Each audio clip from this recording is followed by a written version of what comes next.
60 साल का एक बूढ़ा आदमी है। उसका सर लोहे जैसा बना हुआ था। वो बिना दर्द के अपने सर पर ईंट मारकर उसे तोड़ सकता था। उनका एक भाई भी था जिसने अपनी बॉडी को लोहे के डंडों से मार मार कर इतना ज्यादा मजबूत कर लिया था कि अब उसकी बॉडी को कुछ भी नहीं होता था। जबकि उनकी बहन अपनी चीख से सबको डरा सकती थी। उसकी हंसी सुनकर लोगों के कान के पर्दे फट जाते थे। वो रोजाना 5 क्लास तोड़ती और इस तरह अपने गले की ट्रेनिंग किया करती थी। बचपन ही से आयरन हेड और उनके बहन भाइयों को ऐसी ही खतरनाक कुंग फू की ट्रेनिंग दी गई थी। बचपन में तो सब लोग उनके हुनर को बहुत पसंद करते थे, मगर अब वो बूढ़े हो चुके थे और लोगों ने उनमें दिलचस्पी लेना छोड़ दी थी। उनका ये हुनर अब उनके लिए किसी काम का नहीं था। उन तीनों के पास कोई भी नौकरी नहीं थी और न ही पैसे थे। इस तरह आयरन हेड पर बहुत ज्यादा कर्ज चढ़ चुका था। वो अपने कर्ज की वजह से बहुत ज्यादा परेशान था। एक दिन लोन लेने वाले उसके घर पर आते हैं और घर का सारा कीमती सामान उठाकर ले जाते हैं। पर उनमें से तभी एक आदमी आयरन हेड का सर्टिफिकेट उठाता है। कहता है क्या फायदा इन फजूल कामों का, और उनका मजाक उड़ाता है। आयरन हेड अपनी जिंदगी से बहुत ज्यादा परेशान हो चुका था और अब वो अपनी जिंदगी को बदलना चाहता था। वो इस 60 साल की उम्र में नौकरी ढूंढने के लिए चला जाता है। वो जाते हुए कुछ लोगों को देखता है जो रोड पर खड़े एक दूसरे को पैसे दे रहे थे। वो पैसे देखकर सोचता है इतने ज्यादा पैसे। ये एक गैंगस्टर का ग्रुप था। आयरन हेड अब इन लोगों के पीछे जाने का फैसला करता है। वो उन लोगों का पीछा करते हुए वहाँ तक पहुँच जाता है जहाँ पर ये सभी लोग रहा करते थे और मिलकर अपना काम करते थे। पर एक आदमी ने आयरन हेड को बाहर निकाल दिया था। तभी उनका बॉस उस आदमी को रोकता है और कहता है रुक जाओ, मुझे अंकल की बात तो सुनने दो। जब वो ये सुनता है कि आयरन हेड उनके ग्रुप में शामिल होना चाहता था तो वो सभी लोग जोर जोर से हंसते हैं इस बात पर कि ये बूढ़ा आदमी हमारे गैंग में शामिल होगा। हालांकि आयरन हेड ये भी कहता है कि मुझे अपनी ताकत दिखाने का एक मौका तो दो, पर वो लोग उसकी नहीं सुनते और उसे बाहर निकाल देते हैं। अब वो घर आ गया था। रात को उसकी बेटी उससे मिलने आती है। आयरन हेड एक ईमानदार आदमी था। वो अपनी बेटी को ये भी नहीं बताता कि उसे पैसों की जरूरत है और वो मुश्किल में है। अगली सुबह आयरन हेड दोबारा से उन्हीं लोगों को देखता है। वो जानबूझकर उनकी गाड़ी के आगे आ गया था जिससे कि उसका एक्सीडेंट हो गया था। वो लोग भी बहुत ज्यादा डर जाते हैं, इसीलिए अब वो उसे अपने बॉस के पास ले आए थे। अब आखिरकार उनका बॉस भी ऐसा जज्बा देखकर उसको एक चांस दे ही देता है और कहता है तुम्हें अपने आप को साबित करने के लिए एक बहुत बड़े बिजनेसमैन से पैसे लाने होंगे जिसने हमसे कर्ज लिया हुआ है। अब आयरन हेड उस बिजनेसमैन के पास जाता है। वो एक आदमी के साथ होटल में बैठा खाना खा रहा था। तभी आयरन हेड उसके पास आता है और पैसे मांगता है।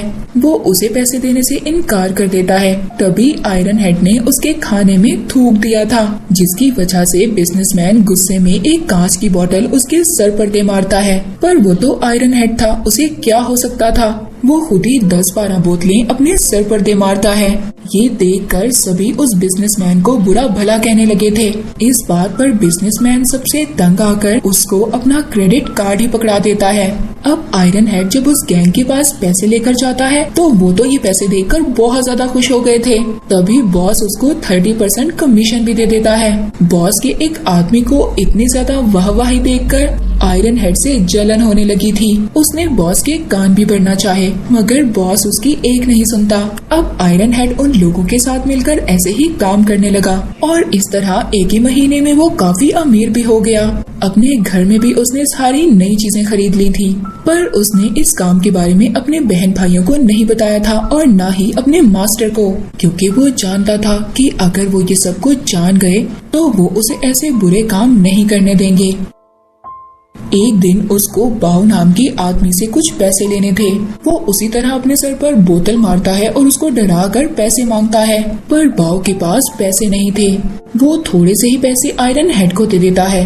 अब वो जब अपने बॉस के पास पैसे लेकर जाता है तो वो आदमी जो अब उससे जेलस होता था वो कहता है ये पैसे तो बहुत कम हैं और हमारा ये रूल है कि हम पैसे पूरे लेते हैं। अब जब सब लोग उस पर बहुत ज्यादा बोलते हैं तो वो कहता है कि मैं 3 दिन के अंदर अंदर पैसे लेकर आऊंगा और ये कहकर वो वहाँ से चला जाता है।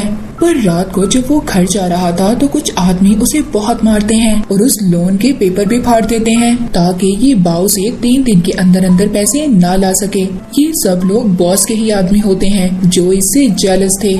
अगले दिन वो दोबारा से बाव के पास गया और उसके पाँव पकड़कर पैसे मांगने लगा। जो लोग उसे ऐसा करते देख रहे थे वो अब बाव को ही बुरा भला कहने लगते हैं। बाव सब लोगों से तंग आकर आयरन हेड की तरह अपने सर पर ईंट मार लेता है जिससे कि उसके सर से खून आने लगा था। ये देखकर वो उसके सर से खून को साफ करता है और सोचता है कि मैं पैसे लेने के लिए कितना ज्यादा नीचे गिर गया। पर दूर खड़ी गाड़ी में बॉस और उसके एक आदमी ने आयरन हेड पर नजर रखी हुई थी। अब बॉस को भी उस पर शक होने लगा था, पर वो अपने आदमी से कहता है कि 3 दिन रुक जाओ फिर देखते हैं। एक शाम आयरन हेड के बहन भाई उसके घर पर आते हैं और उन्हें उसके घर में नई चीजों को देखकर ये पता चल गया था कि ये सब कुछ उसने कैसे लिया है कि उनका भाई जिन लोगों के साथ मिलकर काम करता है वो गरीब लोगों को पैसे उधार देते हैं और फिर उनसे वापसी पे दुगने पैसे लेते थे। वो कहते हैं कि तुमने अपनी ट्रेनिंग का इस्तेमाल कितने गलत कामों में किया। आयरन हेड अपने बहन भाइयों की बातों पर बहुत ज्यादा शर्मिंदा हो जाता है।